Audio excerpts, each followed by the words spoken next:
श्री स्वामी समर्थ. जय जय स्वामी समर्थ. तुम्हा सर्वांचे पुन्हा एकदा आपल्या यूट्यूब चॅनलमध्ये खूप खूप मनापासून स्वागत करते व स्वामी तुमचे सर्व स्वप्न पूर्ण करू ही स्वामी महाराजांच्या चरणी प्रार्थना करते.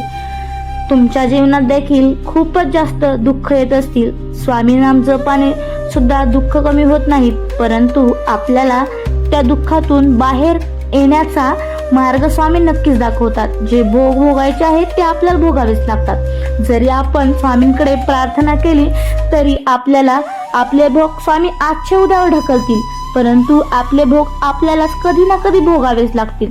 आजचे उद्या होणारा त्रास जर आपण आजच सहन केला तर जीवन खूप सुखमय होऊन जाईल. स्वामी नामाचे जप केल्याने स्वामी तुमचे दुःख हलके करतील. आपल्याला कळणार देखील नाही आपण त्या दुःखातून त्या संकटातून कसे बाहेर आलो. मला स्वतःला आलेला अनुभव आहे, खूप भयानक असा अनुभव. डोळ्यातून पाणी थांबत नव्हतं माझा, परंतु स्वामींनी मला यातून तारून नेलं. मला स्वामी नाम देखील माहीत नव्हते. हा फक्त माहीत होते शिर्डीचे साईनाथ. स्वामी मला कोणी सांगितले देखील नव्हते. मला कोणी म्हणालं देखील नाही अशी अशी स्वामींची सेवा कर म्हणून. माझं मलाच नाही कळलं. मी श्री स्वामी समर्थ नामाचा जप अचानक माझ्या तोंडून येत होता.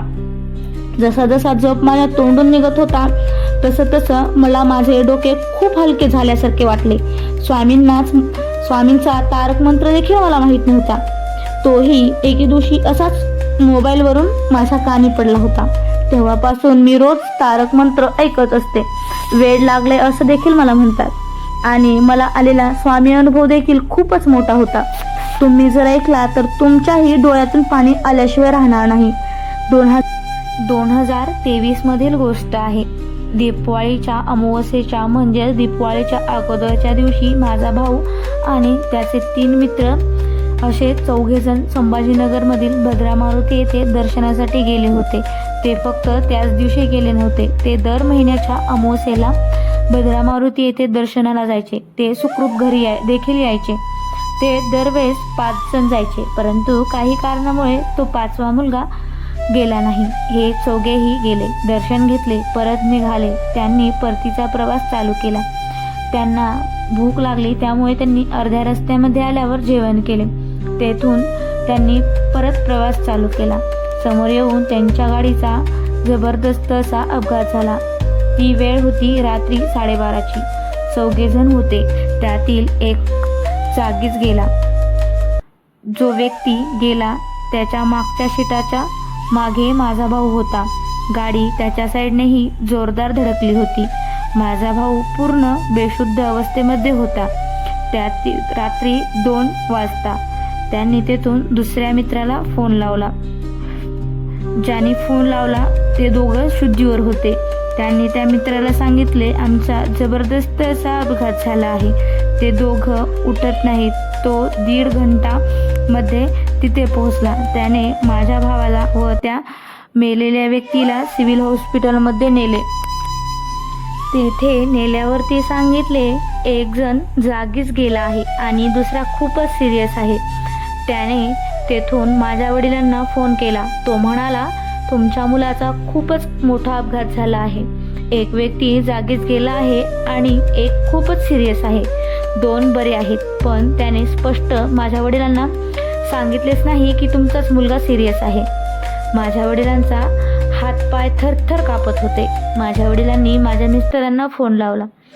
वाजले होते रात्रीचे 3. तेव्हा गाड्या देखील अवेलेबल नव्हत्या.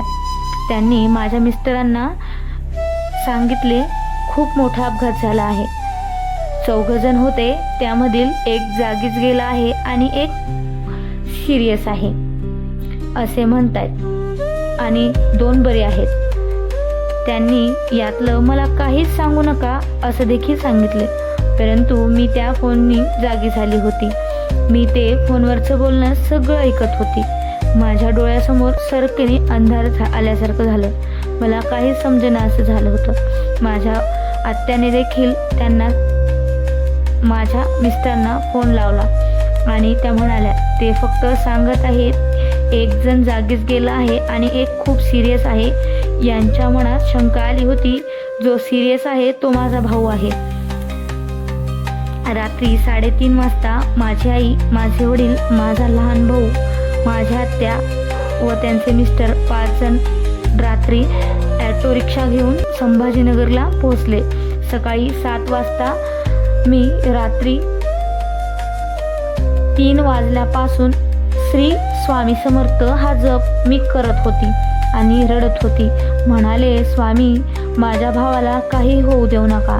तिकडून 7:30 वाजता फोन आला. खूपच सिरियस आहे तो, माणसं देखील ओळखत नाही. त्याच्या मेंदूला जबरदस्त अशी इजा झाली होती. डॉक्टरांनी सांगितलं होतं त्याच्या मेंदूचं ऑपरेशन करावं लागेल तरच तो नीट होईल. त्याचा पाय देखील मोडला होता. त्याच्या शरीरात सर्व रक्त बाहेर पडलं होतं. त्याच्या शरीरामध्ये फक्त 4च पॉईंट रक्त राहिलं होतं. मी स्वामींचा नामजप करत होते आणि रडत होते. माझे मिस्टर सकाळी 8 वाजता निघाले. संभाजीनगरला त्याला चांगल्या हॉस्पिटलला ॲडमिट केले.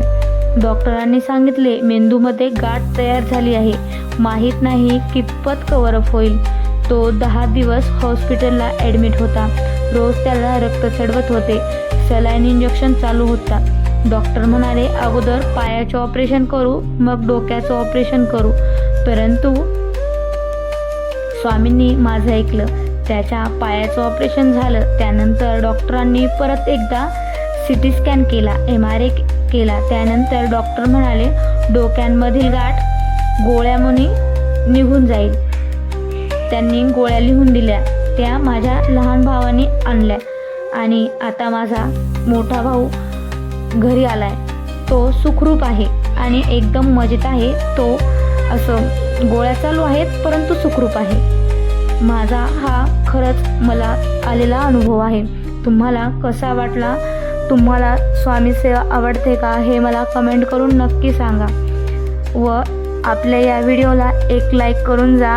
तुम्हाला माझ्याकडून कोणकोणते नवीन व्हिडिओ बघायला ऐकायला आवडतील कमेंट करा. व्हिडिओ पूर्ण पाहिल्याबद्दल तुम्हा सर्वांचे मनपूर्वक आभार. खूप खूप मनापासून धन्यवाद.